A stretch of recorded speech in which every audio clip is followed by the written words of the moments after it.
Nikita from BCAQ Bachelor Course. Today I am going to discuss on a topic that is transaction management, which is given by Neeraj Kumar Singh sir. So let's see. Firstly, we know that what is transaction.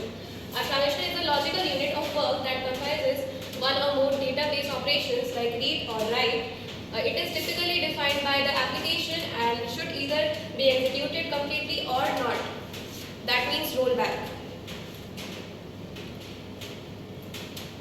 And then we will know that what is transaction management.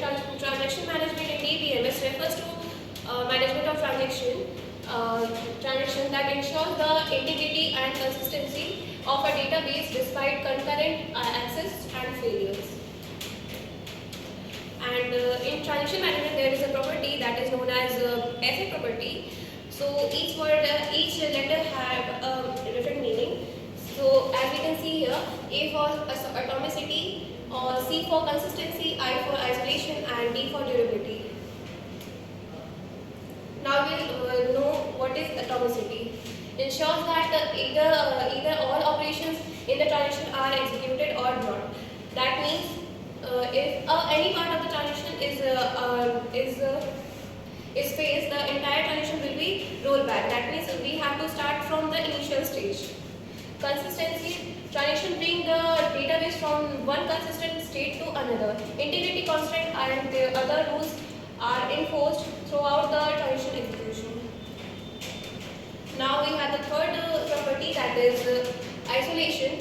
Transaction should be operated independently of each other. Each transaction should appear as if it is executed in isolation, even though multiple transactions may be executed concurrently. And the fourth one is durability. Once a transaction is committed, its changes are permanently. That means if we made any kind of change in the database, that is made for permanent purpose.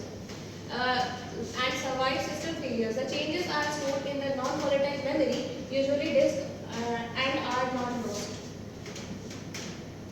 There are different states in transaction management. The first one is active state, which is the initial stage, and the second one is partially committed. After the final statement, the transaction has been executed, but before it has been committed. The third one is committed. The transaction has been successfully completed and change have been made permanently. And as we can see here also, the in committed state, the changes have been made for permanent purpose. But if aborted, the transaction has been rolled back due to some error or failure. And here are some control statements in transaction management. The first one is being transaction. That means which is an initial stage, and the second one is committed. That means if we made any kind of changes, that is for permanent purpose. And the third one is rollback. Rollback, it simply means all changes made in the